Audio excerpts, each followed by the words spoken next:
And trailers. I've got so much crap I should be doing, but there's trailers coming out and a franchise that I have kind of liked. So Kung Fu Panda 4, which was a movie that if I caught that it was announced, I have completely forgotten was happening up until now. Uh, it's a thing. I adore the first Kung Fu Panda movie. Like that's a pure comfort food for me. I know it's kind of become like the popular opinion that the second one's better. I don't think it is. It's good. I don't think it's as good as the first one. And the third one is, well, better than I expected a third entry in a franchise that didn't seem built to have multiple entries to be. It was pretty decent, but the first one was the best. It hasn't nosedived. It hasn't had the lows that something like Shrek has. But it hasn't had quite the maintaining of quality that, say, How to Train Your Dragon did. Oh, God, I just remembered they're doing a live-action remake of that. Okay. Kung Fu Panda 4. First trailer. Let's see. It is time to take the next step on your journey. I'm not going to be the Dragon Warrior anymore? You will advance to spiritual leader of the Valley of Peace. Inner peace.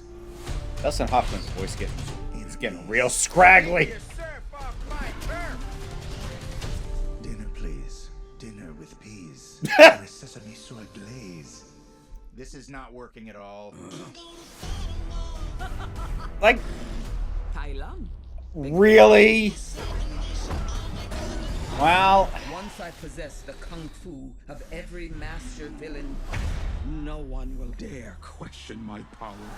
Not even the great Dragon Warrior. Who's that? The most powerful shape-shifting sorceress. so what are we mashing up How do I find this? the other The villains? chameleon. I'm gonna lead you right to her front door. It was against an army. Still looks good. Then we'll just have to get an army of our own. This series has always looked good. The best crooks and criminals live here. You're a wanted criminal? You sound surprised. Is it surprising? Now you kids be careful of those fireworks. Violence makes our tummies tingle. Why should we help you? We can take down the chameleon together. Being the Dragon Warrior, it's who I am. What do I know about being a spiritual leader? What is it you're holding? A cookie? You were chosen to become something more than you already are. Yes, every movie. How should we do this? Quick and painless? Or slow and painful? Slow and painful.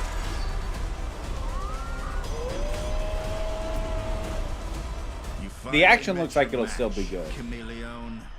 We're not so different, you and I. Skadoosh. Stand back. I'm gonna kick my butt.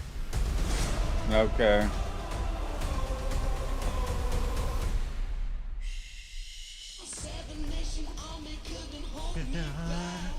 And oh, of course.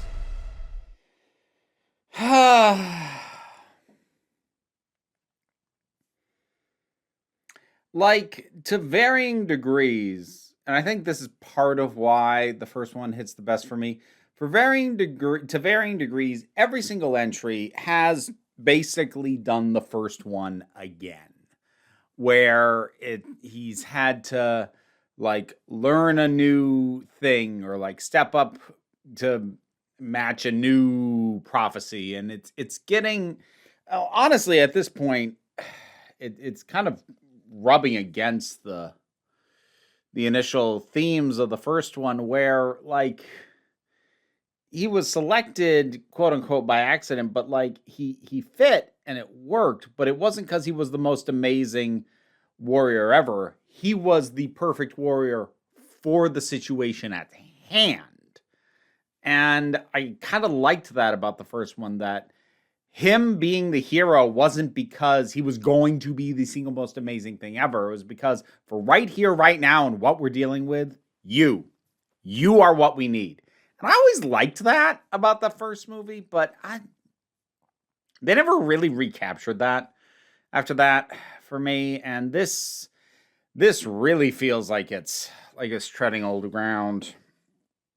It's weird seeing Tai Lung come back. I guess only kind of. They did establish in the third one that like people who are dead can kind of come back, because that was like the whole thing with the villain in the third one.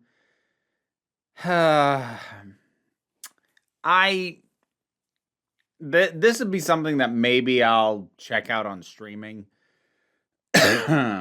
Mostly for the action scenes, because the action scenes have always been good. See, now I'm just thinking, like, I should rewatch the first one again. Because Tai Lung breaking out of prison, oh, it's so good. Oh, that is one of the all-time great action scenes on film as far as I'm concerned. Live action or animated. I freaking love it. So good. And the other ones have decent action scenes here and there, but I don't know. Then again, as I said, this has been a gradual decline in quality on this series, I would say. Hasn't been a nosedive, but it does feel, at least so far, like everyone's just not quite as good as the one that came before, and we're just kind of slowly notching it down. And I guess the question is whether or not a fourth one is going to finally notch it down to a level where I don't care anymore. I mean, maybe, maybe not. I don't know if that's a better or worse trajectory for a franchise than more wildly fluctuating, because to make the comparison to something like Shrek had a good for the time first entry. Second movie's actually better. I don't know if that's a hot take or not. Shrek 2 is better than Shrek 1. Third Shrek is awful. It is so boring. It's terrible. The fourth one is fine. Like you can smell the desperation on it. First Puss in Boots is just kind of weird. The most recent Puss in Boots was fantastic. So that thing is like all over the place. But at the very least, you can say the franchise, quality-wise, you don't know what you're going to get. There is something about like you're rolling the dice. Maybe this will be a good one, and maybe it'll be garbage. But whereas there becomes a predictability to the steady decline, a little worse each time, or maybe not even worse. Maybe the thing is that each entry is not necessarily significantly worse than the previous. It's just, it's not fresh anymore, and this franchise has never really done much new. It's just kind of plugged along, doing its thing. This thing is cute enough. I won't lie, about halfway through the trailer, I was kind of like, do I even really need to like say anything about this? And I don't mean that in a dismissive, who cares way. I just mean in a, what do I have to say? And I guess about the trailer itself, not a lot, because I ended up talking about the bigger context of the franchise as a whole. There's another Kung Fu Panda movie. Okay. What did you think of this trailer? What do you think of the franchise? What's your favorite entry? I'm ride or die on that first one, I swear. Whatever your thoughts are, drop something down in the comments. Let's talk about it. Patreon pays the bills and enables me to do this as my living, even if you can't help me out that way. Like, share, subscribe. But don't worry about it too much. Because at the end of the day, we try and take a relaxed attitude around here, so you can just come on back next time you need a break. Time for me to thank my highest supporting patrons. Robin Moore, Zubin Lutfula, Goddess Elida, Oliver B, Tarak, The Thing That Goes Doink in the Anime, Ruth, Goes with the Gazarian, Solitary Pictures, Ulrich Bogdan, Geek Filter, Melinda Walters, Toku BL Hubian, Jen, Auntie Kate 808, Becky Sparks, Renabi Likes the Poodle, Robin Powell, T Love, Tracy Scrappet, Angry Casperl, Dave Hall, Quite Bearish, Rosalind Bennett, Pao Barabajagal, I'm sorry for whatever butchery I did to that, and Mira G. I know I've kind of done like funky stuff saying them the last few times. I had this whole idea where I was gonna like sing them to the tune of Carol of the Bells, but then I realized it's gonna like clash with my outro music, and I didn't really want to rework that or just cut the outro music out altogether. That felt weird, so I just didn't do a thing this time. But now I've told you, but I didn't do a thing. So I've made a thing about there being no thing. Okay. Thanks for sticking around. Bye.